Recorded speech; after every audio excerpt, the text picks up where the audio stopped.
You shouldn't come to our anniversary party, my brother's wife said. No problem, but that $20,000 loan? Forget it. I laughed.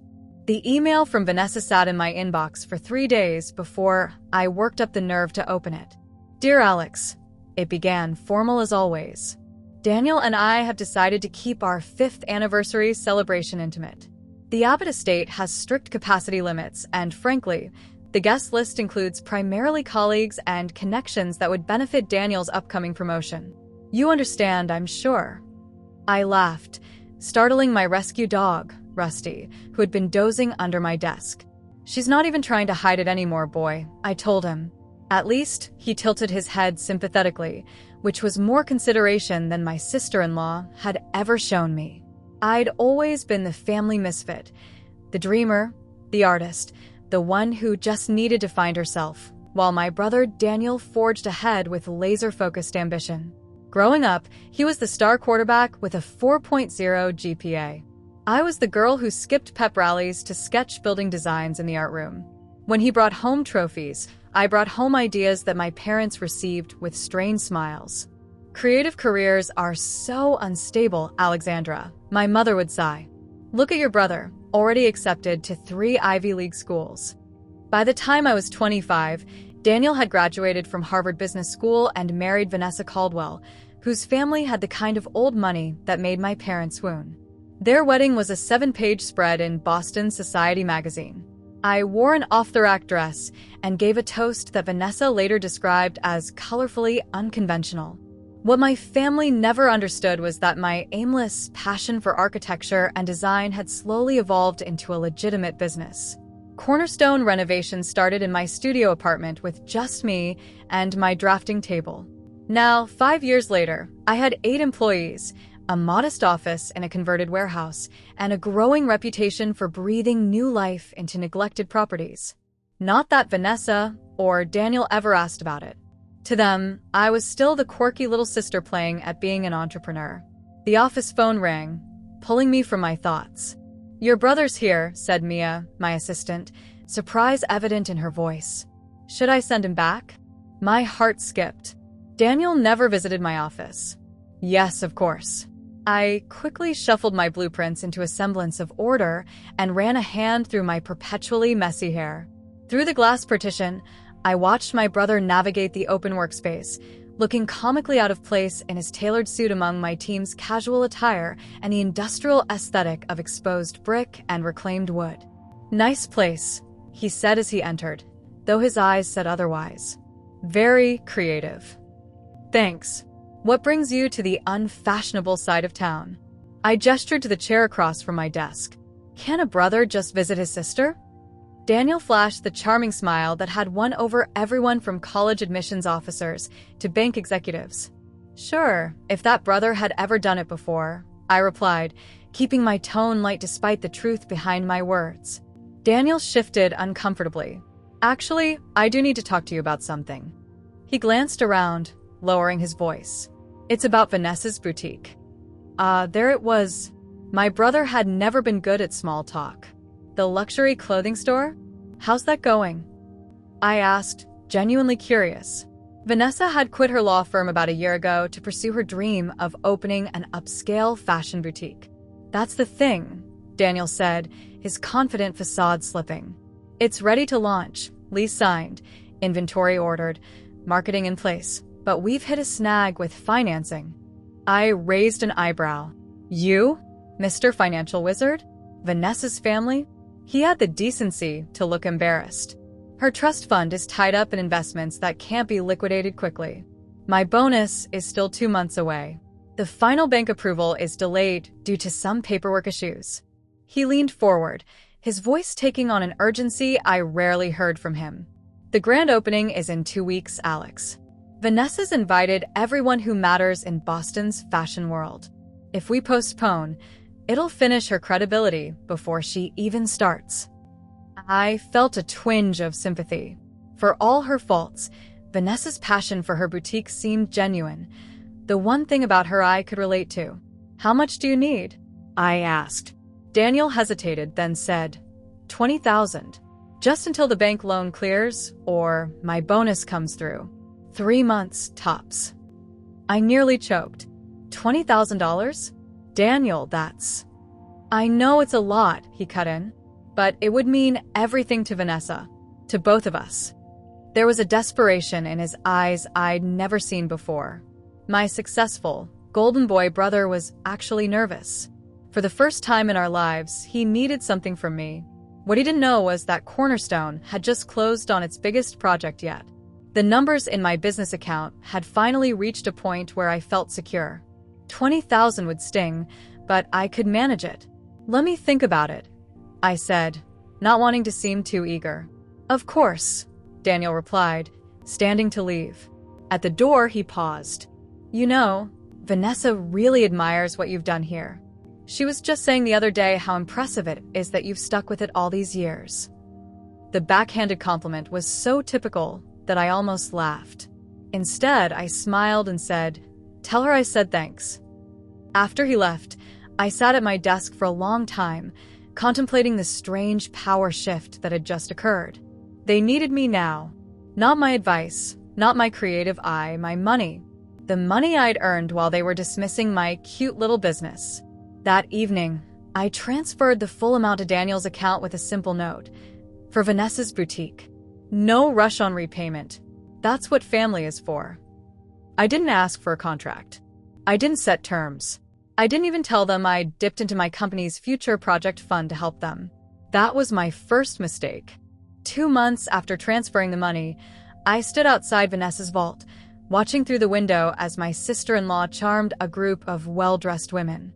The boutique was everything she'd promised, elegant, exclusive, and exquisitely curated. Sunlight bounced off crystal fixtures, illuminating racks of designer clothing I couldn't afford even with my business finally turning a profit. I hadn't received so much as a thank you text since the day of the transfer, when Daniel had called, breathless with relief, promising to make it up to me. The grand opening came and went. I saw the photos on Instagram, champagne flutes and society smiles, no invitation in my inbox. I told myself it didn't matter. The loan wasn't about buying my way into their world. Taking a deep breath, I pushed open the heavy glass door, triggering a delicate chime. Vanessa looked up, her smile faltering for just a moment before she excused herself from her clients. "Alex," she said, air kissing near my cheek. Her perfume was expensive, subtle. What a surprise. "Just thought I'd stop by to see how things are going," I said, gesturing around the space. "The boutique looks amazing." "Thank you." She glanced back at her waiting customers, clearly anxious to return to them. "It's been a whirlwind, but we're gaining traction with the right clientele." I nodded, trying to sound casual. I was also wondering about the loan repayment. It's been 2 months, and I haven't heard anything about. Oh. Her perfectly sculpted eyebrows drew together. "Daniel hasn't spoken to you? We're still in the investment phase. These things take time to show returns." She adjusted a silk scarf on a nearby display. "Retail is complicated. Not quite the same as, what is it you do again? Flipping houses." The dismissal in her tone made my cheeks burn. "I restore architecturally significant properties.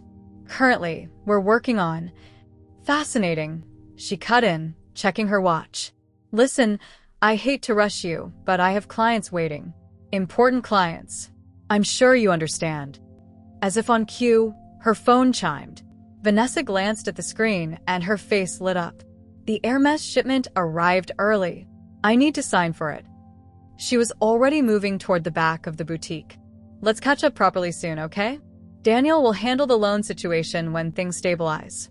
I stood there, feeling invisible in the middle of her gleaming sanctuary of wealth, until one of the customers gave me a pitying look, clearly assuming I couldn't afford anything in the store. With as much dignity as I could muster, I turned and left. That evening, I scrolled through Vanessa's Instagram, a form of self-torture I'd developed recently. There she was at the yacht club, clinking glasses with Boston's elite. There was Daniel, arm around her waist, standing beside the mayor at a charity gala. And the latest post, Vanessa, draped in cashmere, showing off a Birkin bag that cost more than most people's monthly mortgage. Caption: "Treating myself to a little something. Entrepreneurs deserve rewards too.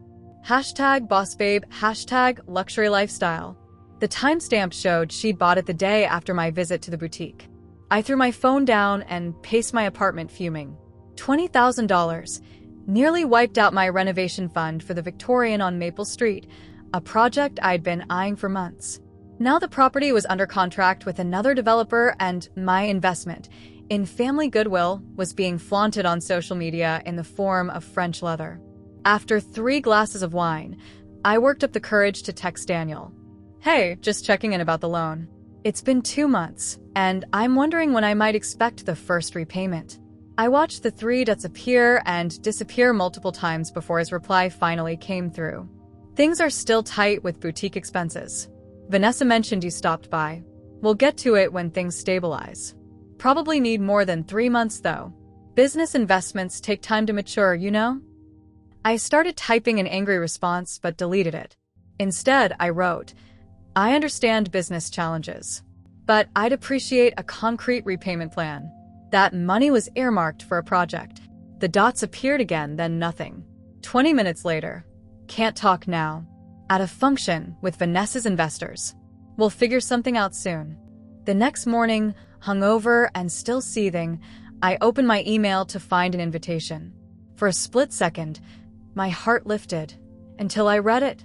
You're invited to volunteer at Vanessa's Vault's exclusive charity fashion show.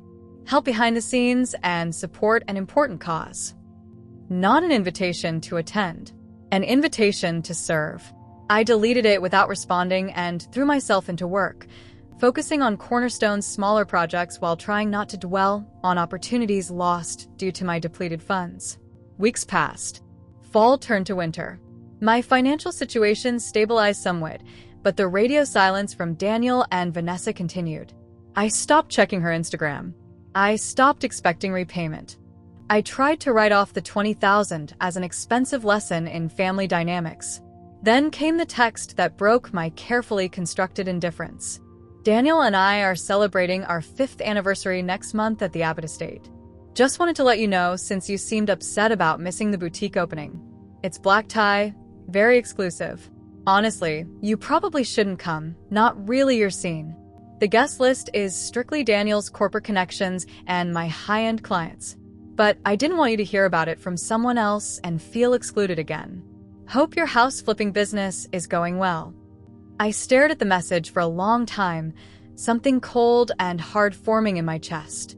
Not anger anymore, something calmer, more calculated. Because what Vanessa didn't know, what she would never have bothered to find out, was that the Abbott Estate wasn't just any venue. It was mine. Vanessa's text about the anniversary party triggered a memory I'd been trying to suppress. I poured myself a glass of wine and settled onto my balcony overlooking the city lights, letting myself remember the night that had set this all in motion. It had been nearly 10 p.m., the evening before Vanessa's boutique was scheduled to open. I was working late at the office, reviewing contractor bids for a promising commercial space in the historic district. The kind of project that could put Cornerstone on the map with the right clients.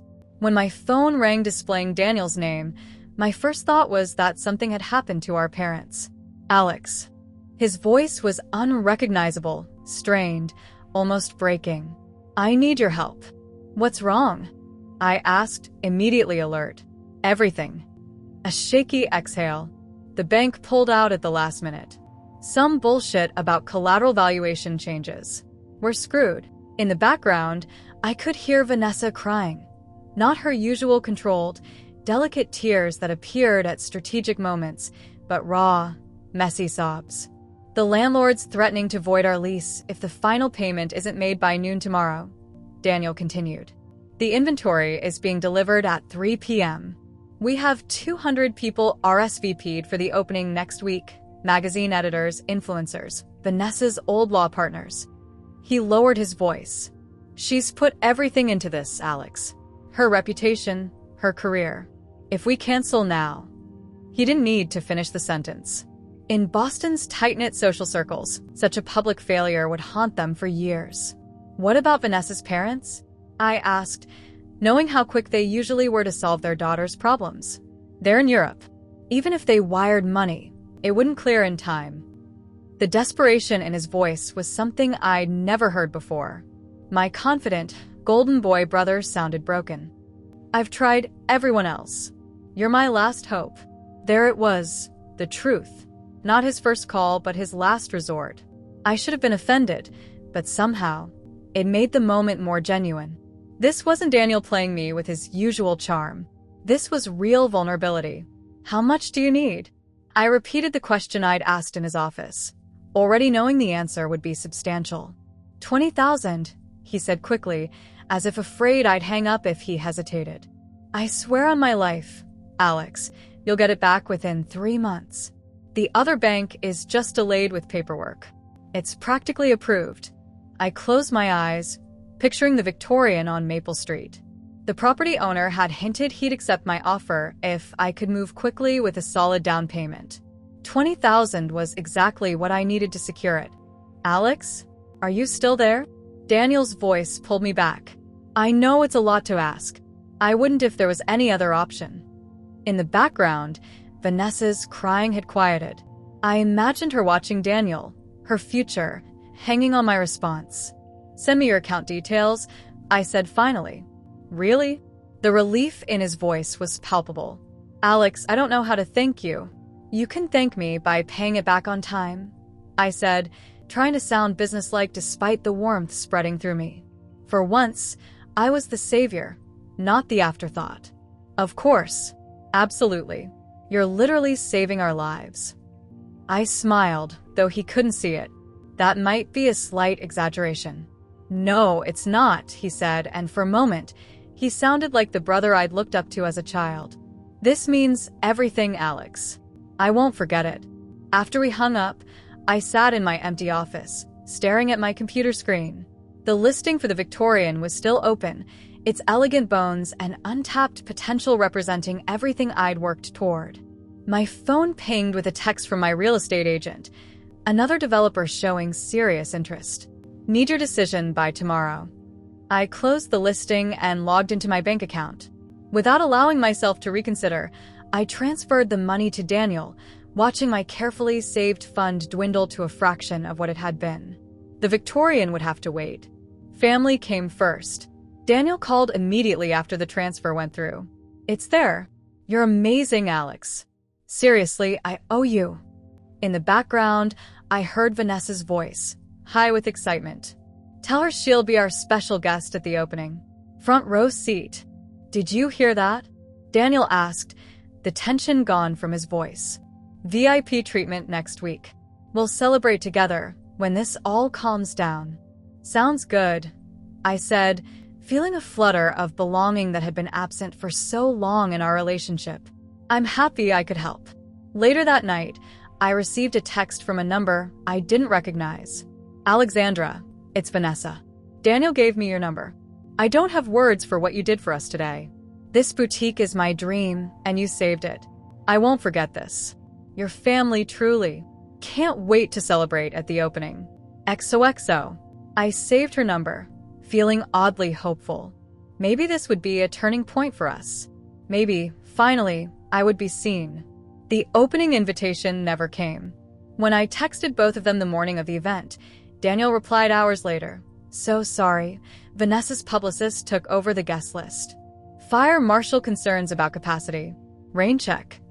I watched the opening unfold through Instagram stories, champagne towers, celebrity appearances, Vanessa radiant in the center of it all. Not a mention of the last-minute savior who had made it possible. Now, sitting on my balcony months later with Vanessa's dismissive anniversary text burning in my pocket, I realized how naive I'd been. The desperate calls, the tearful gratitude, the promises of inclusion, all forgotten the moment the money hit their account. But something had shifted inside me. As I looked out over the city, my gaze settled on the illuminated spire of the Abbott Estate in the distance, my newest acquisition, purchased quietly through my LLC while the renovation was still underway. The property they'd chosen for their exclusive celebration. The venue they didn't know I owned. For the first time in months, I smiled. The Abbott Estate had been a passion project, one I'd pursued in secret for reasons that had nothing to do with Daniel or Vanessa. The crumbling 19th century mansion with its neglected gardens and forgotten grandeur had captivated me from the moment I'd spotted it on a specialized historic properties listing. Most developers saw only the rotting wood, outdated plumbing, and cracked foundation. I saw beyond the decay to the original hand-carved moldings, the perfectly proportioned ballrooms, the sweeping staircase that could transport guests to another era. While Vanessa had been busy selecting fabric swatches for her boutique, I'd been negotiating the purchase through Cornerstone's parent LLC. Nobody in my family knew. They never asked about my business, so I'd stopped volunteering information years ago. I picked up my phone and called Marcus, the event director I'd hired when we converted the estate into an upscale event venue. "Alexandra," he answered warmly. "I was just about to call you. The Matthews booking for June 15th. They've upgraded to our platinum package. Quite the lavish affair they're planning." "Tell me about it," I said, keeping my voice neutral. 200 guests, premium open bar, custom floral installations in all 3 ballrooms. Mrs. Matthews has been particular about the details. I've never seen someone request such specific lighting for a casual but sophisticated ambience. I couldn't help but smile. Vanessa had always been obsessed with appearances. "And how did they find us?" I asked. "We haven't officially launched the venue yet. Mrs. Matthews mentioned she attended a charity function here last month when the previous owners were still handling events. Said it was exactly what she envisioned for their celebration." The irony wasn't lost on me. The very venue Vanessa was using to exclude me was only possible because of my vision and the money I'd worked hard to earn. "Marcus, I'd like to make a few adjustments to their package," I said. "Upgrade them to the reserve wine list. Add the vintage champagne tower for the toast. Put it on the house." "That's quite generous," he said, surprise evident in his voice. "Should I mention its compliments of the new owner?" I considered this for a moment. "No." "Just say it's a special anniversary enhancement from the Abbott estate. And one more thing. I'll be stopping by that evening." "Of course. Will you be joining their party?" "No, I'll be there in my capacity as owner. Please have my usual suite prepared and a staff access card ready." After hanging up, I sat at my desk, a plan forming. I wouldn't confront them or create a scene. I wouldn't demand my money back in front of their important guests. That would be crass, desperate, exactly what they expected from me. Instead, I would watch. I would observe them in my domain, surrounded by my success, oblivious to the fact that their exclusive celebration was taking place in the manifestation of everything they believed I couldn't achieve. The weeks leading up to their anniversary were filled with details about the Abbott Estate's grand reopening. I threw myself into the final touches, selecting artwork for the main hall, approving the custom-blended scent that would subtly perfume the air, testing the lighting systems that would highlight the architecture's best features. 3 days before their party, I received another text from Vanessa. "FYI, we've had to be extremely selective with our guest list for the Abbott Estate event. The venue's reputation is absolutely elite. Even Daniel had to cut some of his colleagues to maintain the right atmosphere." I didn't respond. There was no need. The day before their celebration, I visited the estate for a final walkthrough. The transformation was complete. Crystal chandeliers sparkled against freshly painted ceilings, lush gardens bloomed where weeds had once grown, and the ballrooms gleamed with restored parquet floors. Marcus met me in the grand foyer, clipboard in hand. "The Matthews party is our most elaborate booking yet. Mrs. Matthews has been here twice this week to oversee preparations. And she has no idea who owns the property now." "None." "The sale was handled through your LLC, and we've been operating under the Abbott Estate Management name during the transition. Most clients assume we're still working with the previous owners until the official announcement next month." I nodded, satisfied. "Show me their table assignment." He led me to the main ballroom where a seating chart on an elegant easel displayed the names of Boston's elite arranged in meticulous order. Daniel and Vanessa's table was centered directly beneath the most spectacular chandelier, a strategic position ensuring they would be the focal point of the evening. "Perfect," I said, examining the layout. "Make one small change. Reserve this alcove table for me." I pointed to a discreet corner with an unobstructed view of the main floor. and have a bottle of the 1982 Bordeaux sent to their table after dinner with a note that reads, "For the couple of the hour. Compliments of the Abbott estate." Marcus raised an eyebrow but made the notation. Anything else? I looked around the magnificent space, thinking of the $20,000 that had disappeared into Vanessa's boutique, money that had helped make her dreams come true while she dismissed mine. I thought about the Victorian on Maple Street, now renovated by someone else. I thought about years of being the family afterthought. "Yes," I said finally. "During the evening, at whatever moment seems most natural, please make a brief announcement welcoming everyone to the Abbott estate under its new ownership. Don't mention my name specifically, just reference Cornerstone Renovations as the property's proud new steward. And if they ask questions?" I smiled. "Tell them the owner is in attendance and would be happy to discuss the estate's transformation personally." As I turned to leave, a strange sense of calm settled over me. This wasn't about revenge. This was about finally claiming my place, quietly, confidently, on my own terms. The night of the anniversary party, I dressed with particular care, a simple black cocktail dress, elegant but understated. Professional. The kind of outfit that wouldn't draw attention but wouldn't seem out of place if I stepped onto the main floor. I paired it with the one luxury I allowed myself when Cornerstone landed its first major client, diamond stud earrings, small but flawless. I arrived through the service entrance an hour after the party began. Marcus met me with a discreet staff access card and a glass of champagne. "They've spared no expense," he murmured as he escorted me through the back corridors. Mrs. Matthews insisted on flying in orchids from Thailand for the centerpieces. I nodded, unsurprised. Vanessa had always valued the appearance of exclusivity above all else. "Has anyone asked about the new ownership?" I kept my voice low as staff members passed us with trays of hors d'oeuvres. "Not yet. Everyone assumes it's still run by the Harrison family." He glanced at his watch. "Dinner will be served in 30 minutes. I've reserved the owner's viewing alcove as requested." The alcove was a clever architectural feature of the original mansion, a small, elevated space with ornate latticework that allowed the lady of the house to observe servants preparing for social gatherings without being seen. We'd preserved it during renovation as a unique feature for the property owner to privately enjoy events. From this vantage point, I could see everything.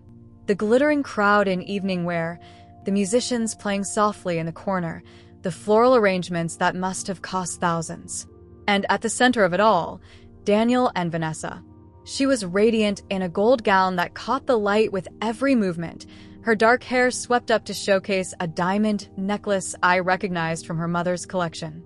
Daniel stood beside her, handsome in his tuxedo, his hand resting possessively on her waist as they greeted guests. I watched them work the room with practiced ease, accepting congratulations and compliments on the venue choice. Several times, I heard Vanessa mention how exclusive and impossible to book the Abbott estate was, but she'd pulled some strings. The dinner service was flawless, each course emerging from the kitchen with theatrical precision. When the main course arrived, I saw Marcus approach Daniel and Vanessa's table with the vintage Bordeaux I'd requested. Vanessa's eyes widened as he presented the bottle. "We didn't order this," she said, though I could see her appraising the label with recognition. "Compliments of the Abbott estate," Marcus explained. "A special selection for the couple of the hour." Daniel beamed, clearly impressed. "That's incredibly generous. Please thank the management for us." Marcus caught my eye across the room and gave an imperceptible nod before replying. "The owner is particularly interested in ensuring your celebration exceeds expectations." They raised their glasses in the general direction of what they assumed was the management office, completely unaware that I was watching from above. As dessert was served, Marcus clinked a glass for attention. The room quieted, and he stepped into the center of the floor. "Ladies and gentlemen, on behalf of the Abbott estate, I'd like to thank you all for joining us tonight to celebrate Daniel and Vanessa Matthews' 5th anniversary." Polite applause rippled through the crowd. Vanessa smiled, basking in the attention. "We're also delighted to share some exciting news about this historic property," Marcus continued. "As some of you may have noticed, the Abbott estate has undergone extensive renovations over the past year. Tonight, We're pleased to officially announce that this beloved landmark has been acquired and meticulously restored by Cornerstone Renovations. A murmur of interest moved through the crowd. I saw Daniel's posture stiffen slightly. Under this new ownership, the Abbott Estate will continue its legacy as Boston's premier event venue, combining historic elegance with modern luxury. In fact, I'm pleased to inform you that the owner of Cornerstone is here with us tonight. This was my cue. I stepped out of the alcove and made my way down the grand staircase that led to the main floor. The conversations hushed as heads turned toward the unexpected movement. I moved with unhurried confidence, feeling the weight of eyes following me. When I reached the bottom step, Marcus approached with a microphone. "Ladies and gentlemen, please join me in welcoming Ms. Alexandra Bennett, founder of Cornerstone Renovations and the new owner of the Abbott Estate." The spotlight found me as I accepted the microphone.